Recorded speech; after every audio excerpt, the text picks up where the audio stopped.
basketball is a team sport. That's going to be the title of this video, and this video is going to be different. So two videos are going to come out. I'm going to recap yesterday's game, but before I recap yesterday's game, obviously one of the big storylines of yesterday's game was Joel Embiid didn't play yesterday's game, and all of a sudden has brought trolls, people who don't know the game of basketball or in any level whatsoever, to be brutally honest with you. It brought them out of the woodworks to say the team is better without Joel Embiid. Joel Embiid is not a winner. Yada yada yada yada yada. A bunch of stupid shit. Now apparently, I don't know why, but having that point of fact of reference in a discussion is not allowed because it's annoying. I don't know why it would be, just ignore the conversation then. But that being the case, I have to make a video about it. And the reason I have to make a video about it is we can't allow for ignorance to be substituted for discussion. I have a bit of a Draymond Green feel about it. We can't let people say something as stupid as, so here was the one comment. Joel Embiid should be like Ben Wallace. You can tell the guy never watched Ben Wallace play because of the most inane discussion or even inane comparison that I could have ever thought of. Ben Wallace couldn't hold a basketball. Ben Wallace was not a two-way big man. Ben Wallace was an elite shot blocker, an elite rebounder. It's no disrespect to Ben Wallace. It's all the disrespect in the world of Joel Embiid. And we'll talk about the rebounding averages, and we'll talk about what would happen. What if Joel Embiid was a Russell Westbrook? Let's start there. And what I mean by that specifically is, Steven Adams was boxing out and allowing Russell Westbrook to get all those rebounds at triple-double year, right? What would happen if Joel Embiid, as the center, as the back row of the defense, were to chase every rebound? Some of those rebounds were long rebounds, off long shots. He's shooting three-pointers now in the NBA in 2022. I didn't know if you knew that. But if you didn't, I'm glad to educate you. So a lot of these shots are bouncing off the rim, and they're literally falling at around that mid-range area. So what if Embiid, conscious of his rebounding numbers, goes in and tries to chase after these balls, and let's say that he doesn't get it. You want to know what would happen? Embiid would be out of position. He'd be leaving the paint open, like in that Scotty Barnes cut, although that wasn't a rebounding situation. That was Tobias losing contain. And Joel, I don't agree with Joel trying to take a shot. If someone put your arms up. But whether he puts his arms up or not, you're still susceptible to that back row pass, which, Siakam, to his credit, makes the right read, the right play in that situation to give it to Barnes for the layup. That kind of possession would happen more often if Joel gave up the defensive positioning to chase for rebounds. I want Embiid to rebound the ball, but I want him to do it without compromising his defensive positioning. Because again, and to reiterate, for ignorant fans like this guy, basketball is a team game. I am not making excuses. I am just more well educated on what this game is than you are. That's just the bottom line. Like, Ben Wallace, really. And that wasn't even the most ridiculous comparison. The idea floating around of Embiid giving up more shots, and I'll talk about the offense in the post-game recap. There's certain things you can do, but it's not this. Embiid, his shooting is actually, not only is it right around his average, Embiid is taking about 1.5 less shots a game. So, regardless of what we may believe, and regardless of what things may feel like and the reason they feel that way, Embiid's usage has actually gone down in part because of the hardening effect, etc., than the previous year. So this blaming Joel thing for the offense, and we'll get to that on a post-game video, but this blaming Joel thing, that's not true either. I want a lot of these fans to start watching the game. Watch the game and really focus in and ask yourself, so on defense, why did this guy score? On offense, why are certain things happening in the way that they're happening? Ask yourself critical questions to come to critical conclusions instead of something as absolutely stupid as comparing Joel Embiid to Ben Wallace. I can't even imagine that was really a thing. That someone would say something that's stupid. And someone would say something that's stupid and then expect to be respected for their view. But then it gets worse from there. So we were talking about it, and it's like, oh, only if Embiid also, you know, the other player. I'm like, really? First of all, big men shouldn't be hustling, really. And Embiid did do a lot of those hustle plays, diving into a loose ball, you know, when he first was playing as a rookie. And they're like, no, you shouldn't be doing that. So now, all of a sudden, we have this angry guy yelling at the clouds, talking about Embiid hustle. Or anything for that. Bam Adebayo doesn't. Go watch the Miami Heat game. Bam Adebayo is not going to dive headfirst into a crowd for a loose ball. Not because he's lazy, but because he's important to his fucking team. But in any event, you want to say hustle, alright, fine. This dude brings up fucking Shaq. With no disrespect again meant to Shaq. But if you're going to talk about a player who wasn't, you know, hustle in their terms, which you got to understand, a lot of these guys, they end up watching hockey, they like the hockey fights. So a guy falling on the ground on the ball and stuff like that, and I like that too for role players. But for these kind of guys who come from hockey, they come from baseball, and hey, like what you like as a sport, but understand that baseball and basketball are like a banana and a tomato. You know, they're both technically fruits, but they're two different kinds of fruits. Baseball is not basketball, and basketball is not baseball.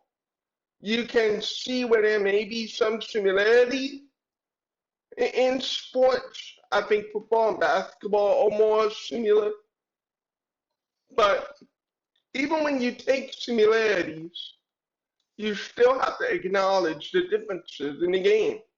Otherwise, again, you just come off as miserably uninformed. So he compares it to Shaq, and I'm like, dude, Shaq was not this hustle guy.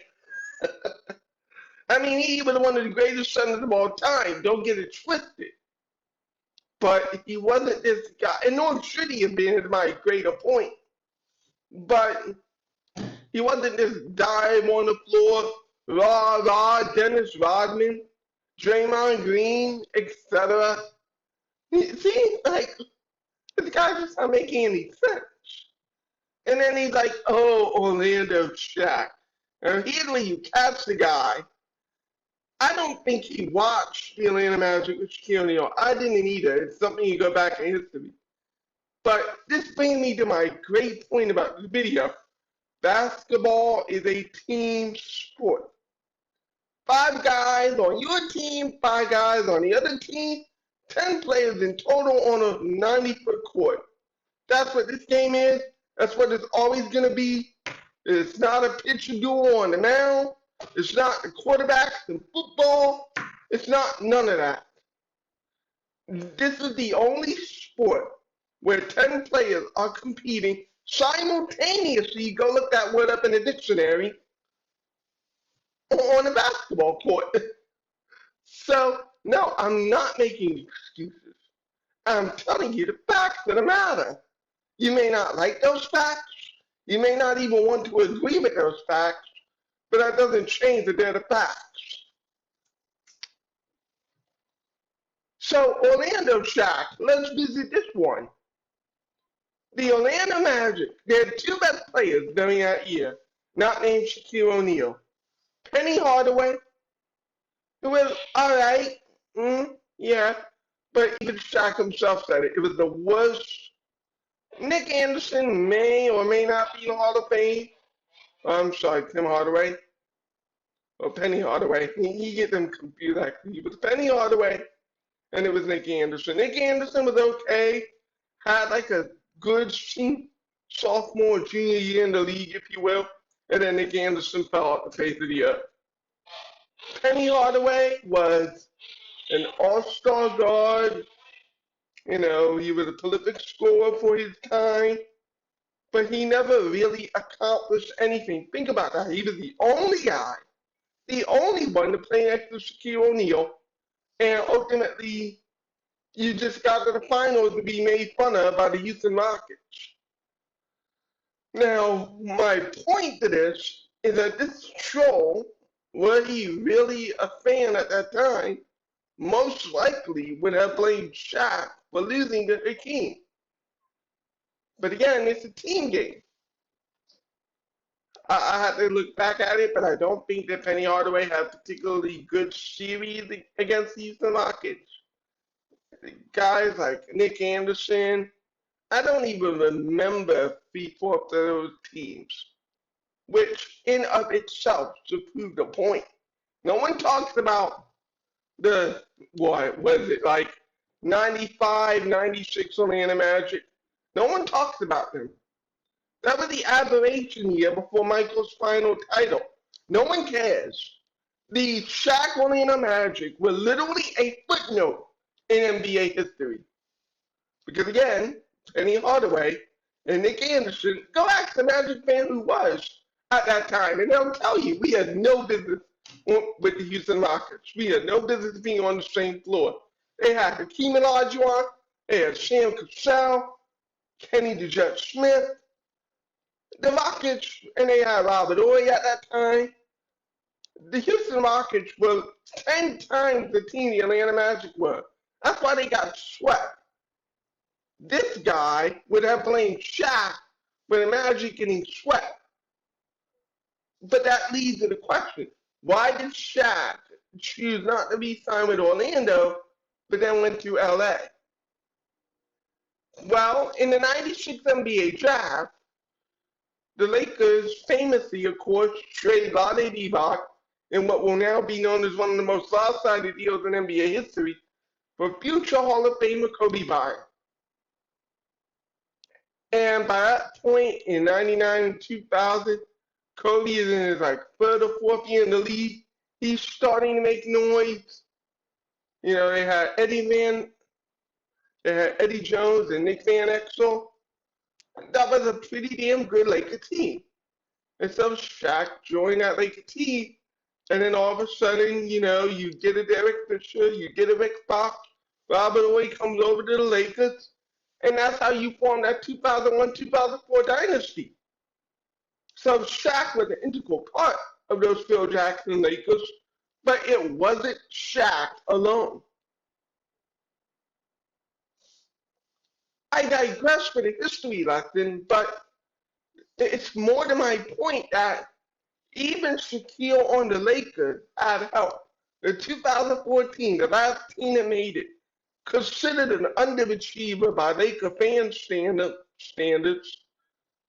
It's Shaq, a Hall of Famer, Gary Payton, who was way past his prime by then, and a Hall of Famer, Karl Malone, along with Kobe, the Big Four. Do you understand now how this is a team game? Do you comprehend that this is a team basketball game? Or are you still confused about that? So let's go to the modern era. The modern era. So there's all this talk, right? The big man can't win. The big man can't win. It's about wins. And there's a good deal of truth to it, but there's also a good deal of overstatement about it. So I brought up the example of Karl Anthony Towns. Karl Anthony Towns in Minnesota, unfortunately, hadn't won anything. Now they draft a guy in Andrew Wiggins, and I pointed this out about Wiggins in draft day. I'm like, Wiggins is a great 3-point shooter. He's a good rebounding forward. He's excellent end to end. He's an excellent 3-point shooter. But what he is not is a ball handling scorer. But at the time, with the hype, that's what people thought he could be. And so because of that, it turned Wiggins into an ISO scorer. Karl Anthony Towns isn't exactly this playmaker. And so the whole thing was a mess. Until you get Jimmy Butler, and then Jimmy Butler himself, whether it's the culture, the Wolves organization, whatever it may be, Jimmy Butler was like, F it. Then Wiggins gets to go to Golden State, where Golden State doesn't need him to be what people hype this guy up to be. And now Wiggins can play the role that he was meant to play. Elite rebounding, elite 3-point shooting, running the floor, Steph Curry and Draymond Green can find you.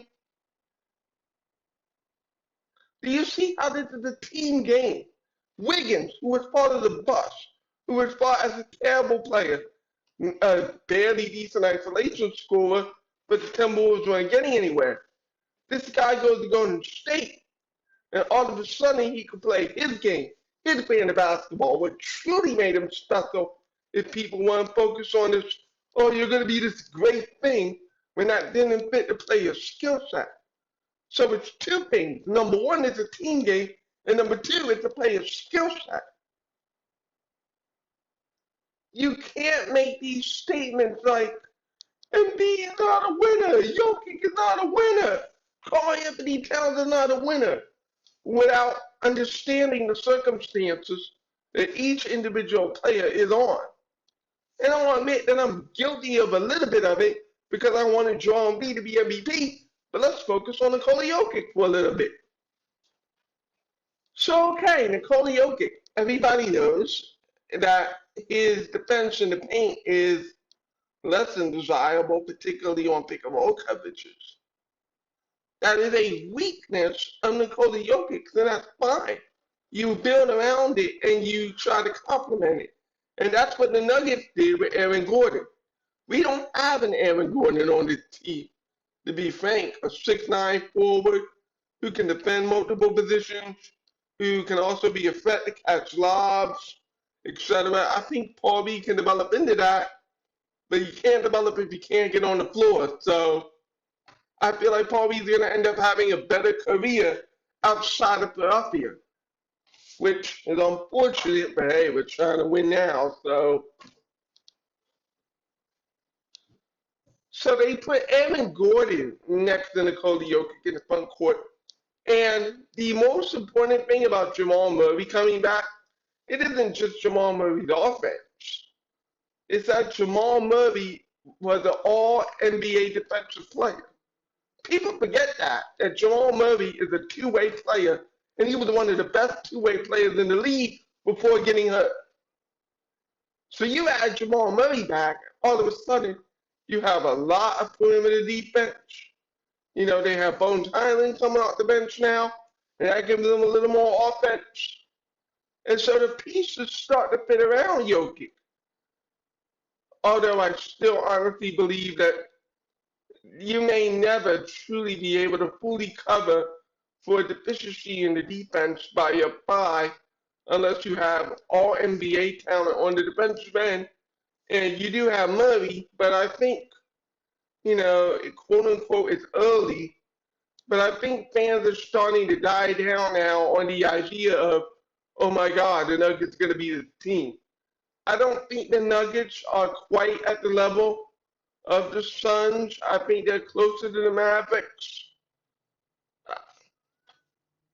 And so because of that, does that mean that Jokic isn't a player that you build around? I think you can build around Jokic. I just think that the fit has to be so tailored, and it always should be. You should always tell your roster your best players. But I think that the fit around Jokic has to be so specific that it might not allow you to get certain guys who you otherwise would like, but they don't fit next to Nikola Jokic. You know? That's just, it is what it is. And we know this because Denver tried to put defensive guys around Nikola Jokic, and Nikola Jokic makes them better on offense, but it's not enough. So finding that balance of offense and defense for Nikola Jokic is very similar to our experience with Allen Iverson. Jokic is just the inverse, where he's a big, you can't really see a shot for the rim. But it's a similar phenomenon. But that doesn't make Nikola Jokic any less of a great player. It doesn't make Nikola Jokic any less of an offensive machine who is able to literally construct an entire offense at 7 feet, which is remarkable. It doesn't change anything about Jokic. It doesn't change anything about Karl-Anthony Towns. You think that Minnesota Timberwolves fans would have these feelings about Karl-Anthony Towns? Maybe a little. But then you go and get Rudy Gobert, and now Karl-Anthony Towns is not the highest paid player on the Timberwolves. And I think that Karl-Anthony Towns will get back to playing power forward. He played power forward in high school in New Jersey. And I think that that could be a front court of some very good defense. Now, you still have to invest in that backcourt. You know, Russell and Anthony, they're fine. But if you could have gotten an upgrade to Russell, obviously that's something that you would have liked. Small forward production for them is going to be an issue. They gave up a lot of capital, as we all know, in the Rudy Gobert trade. But at least you're starting to get pieces around Karl-Anthony Towns. But the idea that Karl-Anthony Towns isn't a winner, even the same thing for Anthony Davis right now. You know, we can laugh about Anthony Davis on the fall from grace, but I believe the Lakers are starting somebody either by the name of Lonnie Brown or is it Lonnie Walker? I know it's a Lonnie though. And I don't even know the other 8 guys on that Lakers roster. They're the worst team in the league on merit. LeBron is 38 years old. You're going to have to trade both LeBron and Anthony Davis. I think both of those guys in a healthier situation could still be impactful players in the NBA at a very high level. But right now, the Lakers, they don't even have starters, let alone a bench. That team blows. But am I going to sit here and not call Anthony Davis a winner? Am I going to sit here and somehow not call LeBron James a winner, which is ridiculous? 4 NBA titles, 10 trips to the finals, one of the greatest players of all time.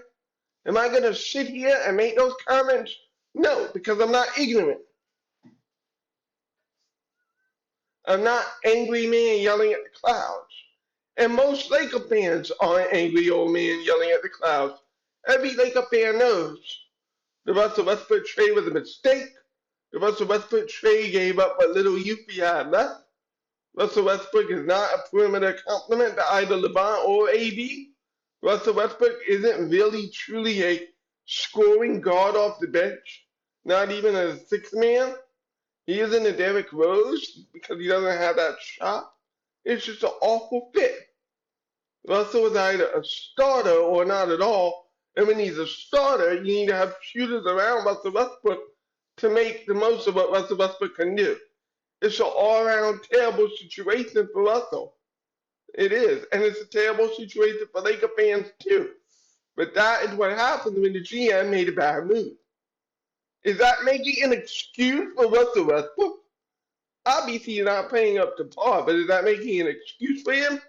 No, it's a philosophical understanding of why Russell Westbrook is struggling, why the Lakers are struggling with Russell Westbrook, and why they're struggling together. Because basketball is not baseball, and it never will be. It is an easy thing to blame Joel Embiid. You want to do that, fine. It's an easy thing to blame Nikola Jokic. You want to do that, fine. It's an easy thing to blame LeBron and Anthony Davis. You want to do that, fine. Oh, let's bring up the Brooklyn Nets. And that's another one. The 1-4 Brooklyn Nets.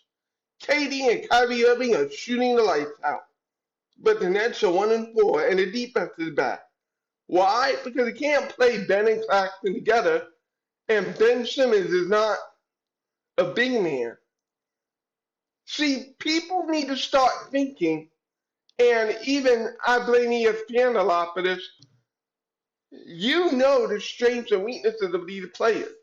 Be real with the fans. A hot take isn't really a hot take just because you're bloviating at the microphone. It's just an uninformed opinion, and then you spread that uninformed opinion basically to others. The reason the Brooklyn Nets are a bad basketball team is that Ben Simmons, Kyrie Irving, and Kevin Durant don't fit with each other. Ben Simmons is primarily an on-ball playmaker.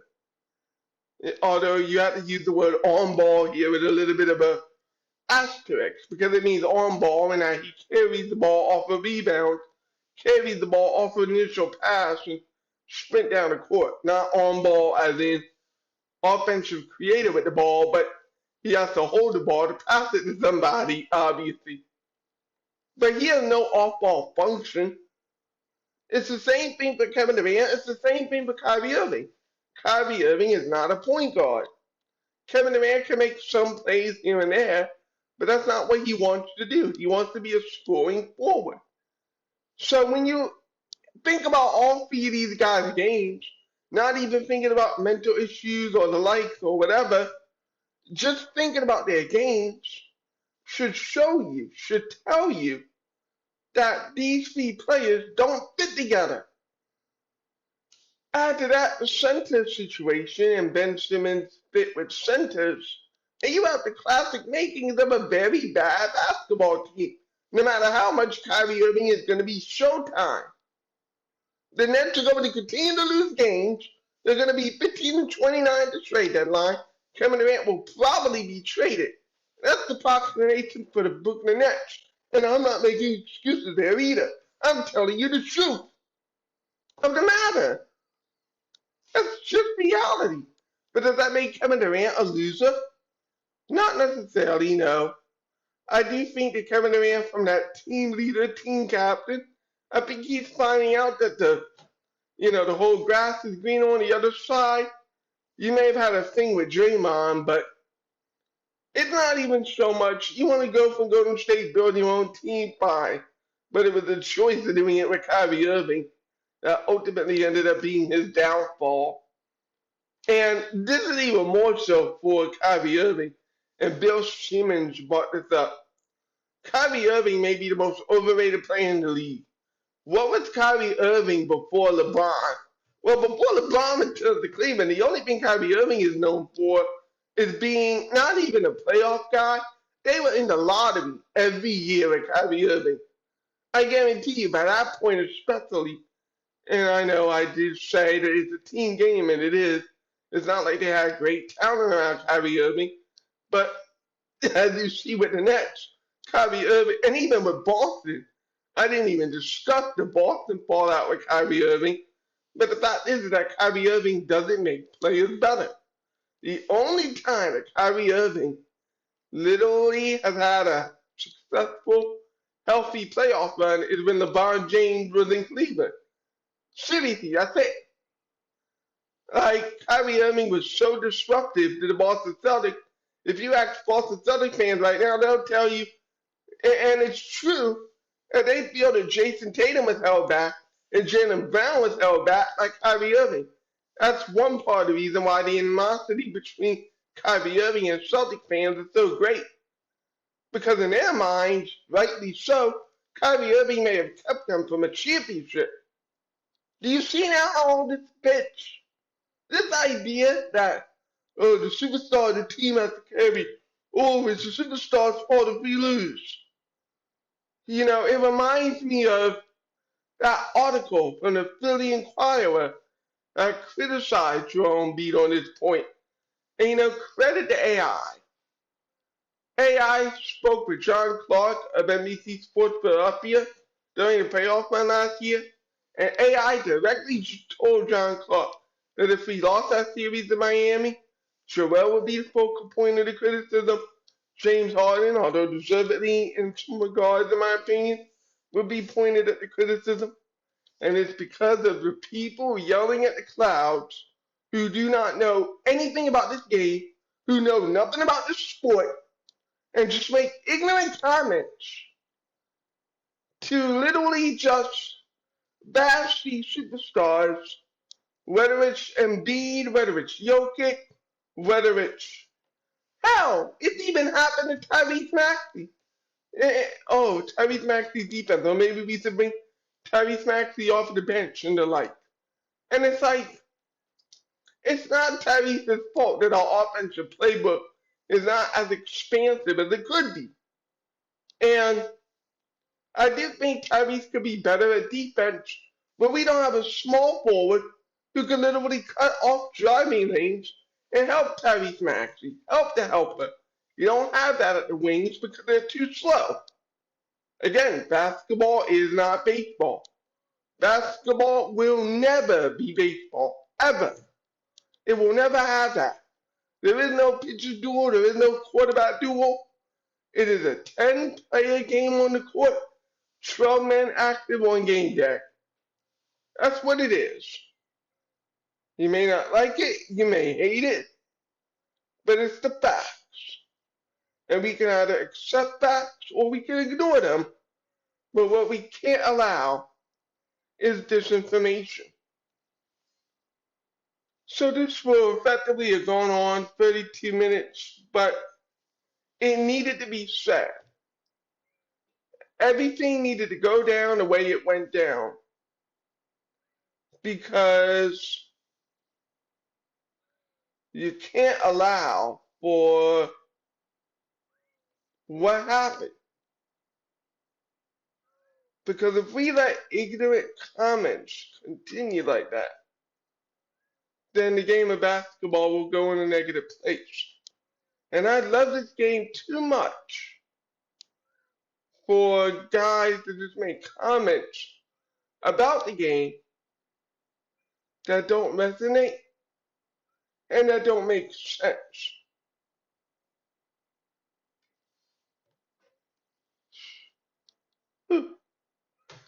So I'll get a post game up. We'll talk about the game specifically on that one, and we'll get into what I like about the team and what I don't like about the team and where we can improve, etc. But I had to deal with this issue because the point that has to be made is you have no excuse to be ignorant in sports and in general. You just have no excuse. If you're going to be casual about something, okay, fine. But don't make comments then as if it's serious. Like if you don't pay attention to the game, then don't comment like that. Oh, Embiid sucks this, Embiid sucks that, etc., so forth. If you don't know the game, that's okay. I learned the game over 20 years. I had to. I will even admit, I was the same guy. I was the most vocal Andre Iguodala critic in Philadelphia. Years later, and experience later, and understanding the game later, was Andre Iguodala a top option? No. But should Andre Iguodala have been blamed for that? No. I should have blamed then Ed Stefanski, blamed then Eddie King, Billy King, and the Sixers management for maxing out Andre Iguodala at that time, or near max. And then secondly, and most importantly, if you are going to treat Andre Iguodala like that, then build around him. Get shooters around him. Get somebody who can take the load off of Andre Iguodala. Compliment him. The most that we got to a complimentary player for Andre Iguodala was 33-year-old Andre Miller. So Just being honest there. We signed Elton Brand hoping for Elton Brand to be that guy, and unfortunately, he doesn't really work out. And you had Lou Williams, you had Thaddeus Young. It was a team that was the sum of its parts, but it didn't have a guy. If we had Prime Iguodala on this team, we would be the best team in the NBA. And so that's me admitting to my own ignorance, admitting to my own mistake about Andre Iguodala. But that came from years of learning and years of watching.